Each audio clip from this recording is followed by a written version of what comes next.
So this movie opens up with a montage sequence accompanied by a famous song by this famous group, and it shows archive footage stitched together showcasing supporters of the National Socialist German Workers' Party worshiping and swooning over Der Fuhrer as if he was this group. If that isn't a big indication of how this movie's tone would be set, I don't know what is. What is up, everybody? Random Man here, bringing you my review for Jojo Rabbit.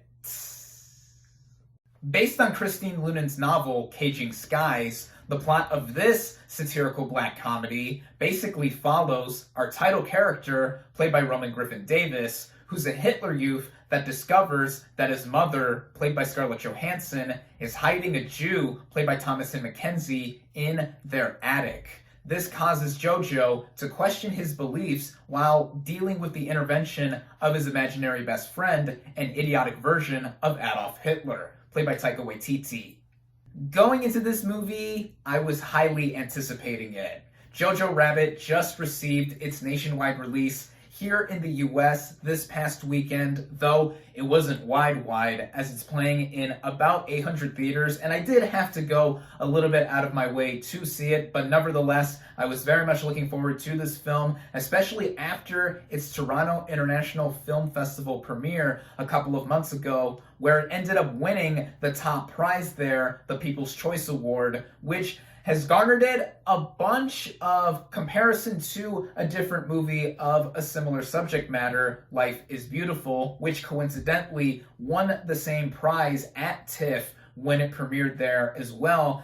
And a bunch of controversy and division has also been displayed with this movie's release. But that ended up increasing my anticipation to see this film some more, and I was already on board with this movie for writer, producer, and director, and supporting actor for this film, Taika Waititi. Now, I've only seen 2 films of his, those being What We Do in the Shadows, which I really enjoyed, and Thor Ragnarok, which is my personal favorite Thor film and among my favorite in the Marvel Cinematic Universe as a whole. And seeing the cast come together along with Waititi as an imaginary Adolf Hitler, and the overall look and feel of this movie from the advertisements appearing to be very Wes Anderson-esque, while having a story that does admittedly raise a few eyebrows even before this movie was even released. Still, it had my attention and curiosity. Starting out with the cast and their performances, we have a slew of players to talk about,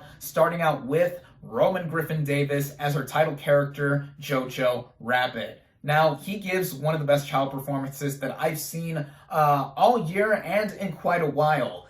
His character gets his nickname Jojo Rabbit for him being a cowardly little Hitler Youth who is very much passionate about what the Nazi Party is all about, but he is a 10-year-old boy after all, and he shows a lot of the naivete and inexperience that a young person would have. Then it's representative of what a lot of people went through all those decades ago during the height of World War II. And I thought that Davis and all that he encompassed was something that was very genuine, and I felt for this character at times as well. There's also Thomasin McKenzie as Elsa, the Jewish girl hiding in Jojo Rabbit's attic. And I was really impressed by her in Leave No Trace, where she gave a breakout performance there. And I thought she did as fantastic of a job here. The relationship that she has between herself and Roman Griffin Davis's character Jojo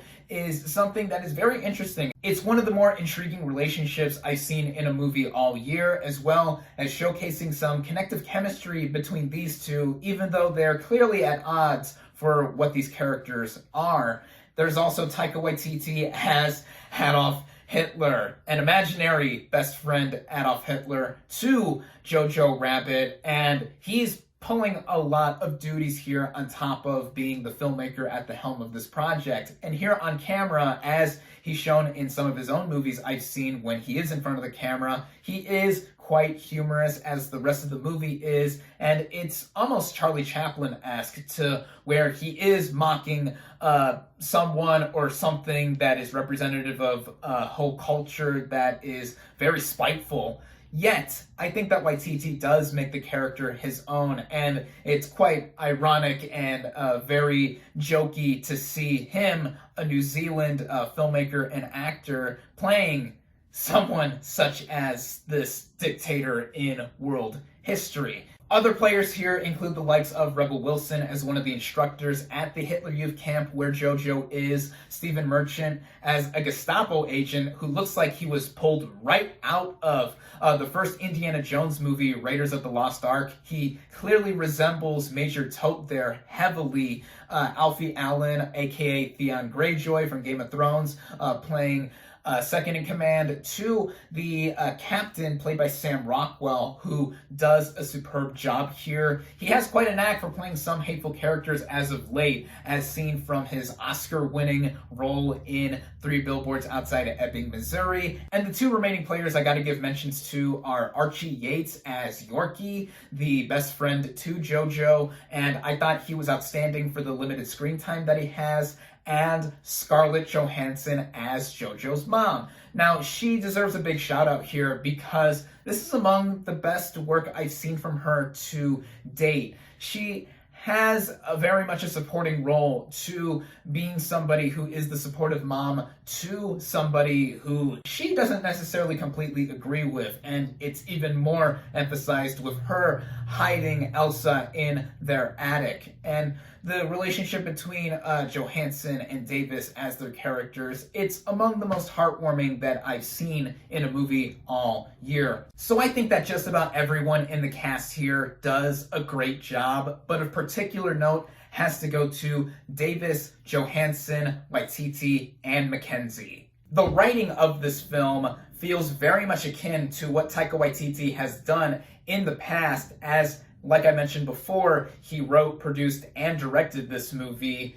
And right from the get-go, as I mentioned in the intro, this movie sets up a particular tone where, yes, it is clearly satirizing Nazism and just about everything that has to do with that ideology and culture of people at the height of World War II, which this movie is taking place in, specifically towards the end, as it was dropped in one line of dialogue. And speaking of that, the way the dialogue is written, yes, it spews out a lot of anachronisms, to put it lightly. This mainly goes in the way of how Jews are described, and also just the vitriolic hate speak that the Nazis exuded all across their huge reign in the 1930s, all the way until the mid-1940s, and of course we know how that all ended up for them, as this movie does describe here and there. But at the forefront, this movie is about a Hitler Youth, our title character, Jojo Rabbit, and what he experiences as he tries to become a devoted Nazi youth. And what ends up happening to him, and eventually leading up to his encounter with the Jew hiding in his attic. All of that sets up a bunch of situations that do bring some humor here, and like I mentioned before, it has the kind of expected humor that one should expect from a Taika Waititi movie. But if you haven't seen a movie from this filmmaker, then I would describe his brand of humor and style of filmmaking similar to how Wes Anderson helms his films, as I expected this movie to look and feel, which I'll get more into with the technical merits. But these two have distinct types of filmmaking and styles that are of their own. But with Waititi's specific execution here as the writer, producer, and director, he is somebody that makes for a lot of humorously haughty nature. That is on full display here, as it's a very, very funny movie, and pulls little punches when it comes to how it depicts the characters in the film, while also balancing its sense of weight in how warm the movie is underneath a lot of the representation of Nazism and World War II. That in turn has created a lot of the movie's divisiveness out of its TIFF premiere.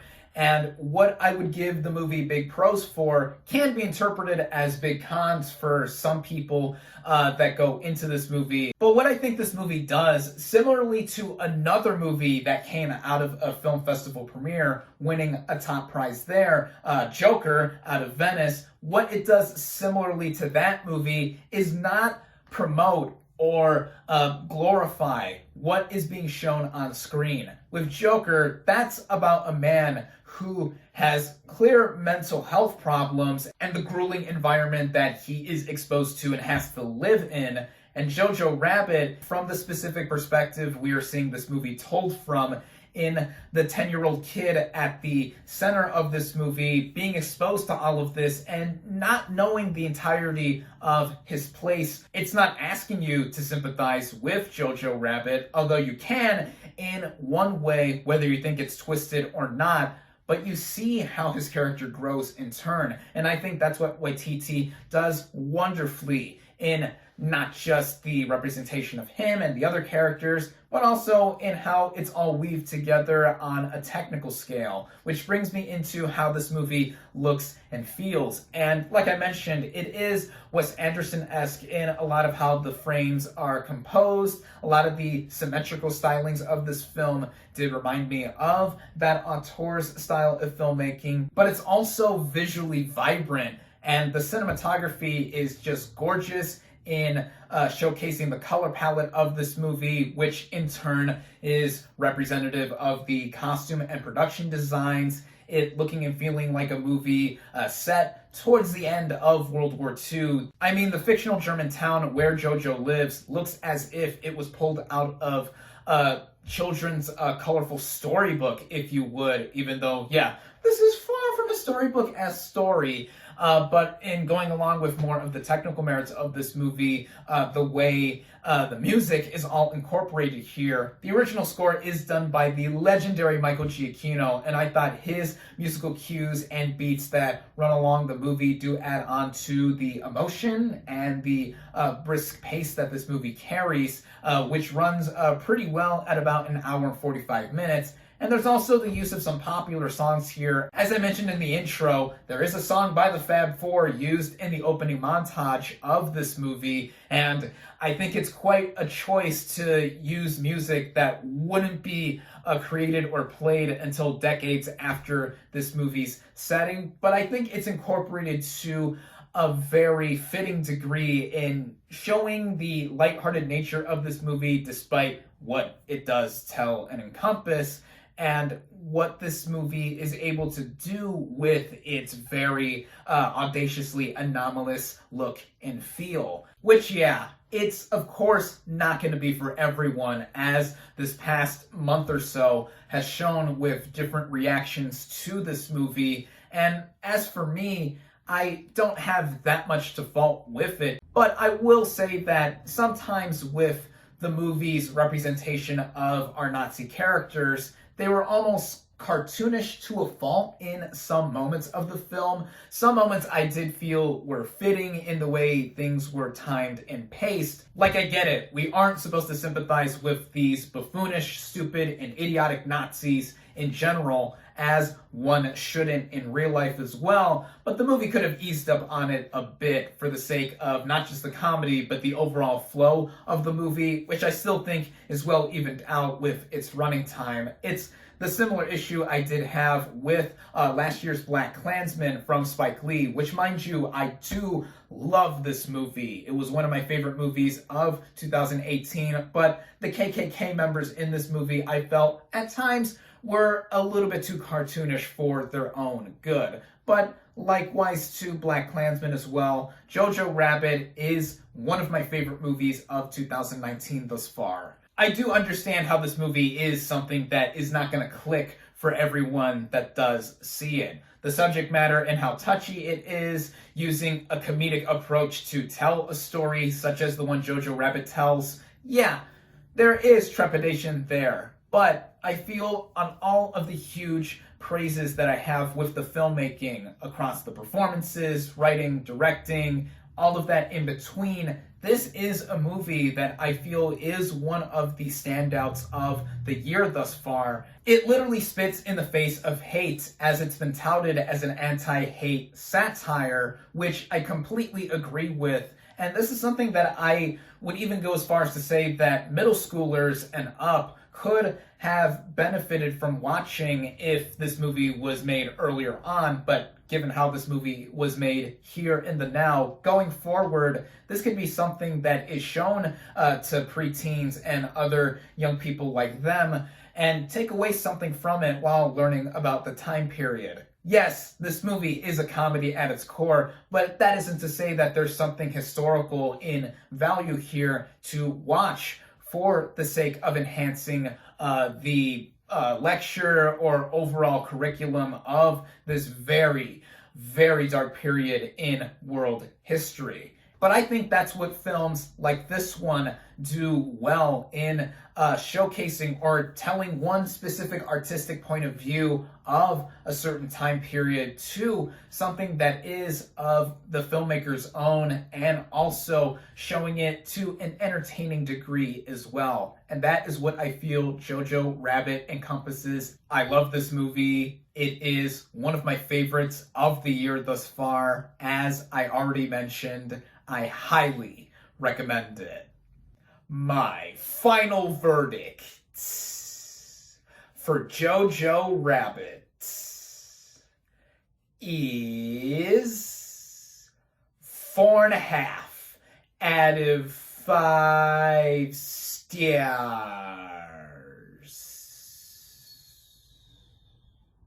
Thank you all, as always, for watching. Be sure to like this video, comment on what you thought of Jojo Rabbit. Social media links in the description. Subscribe to my channel for more, and I'll catch you on the next movie review.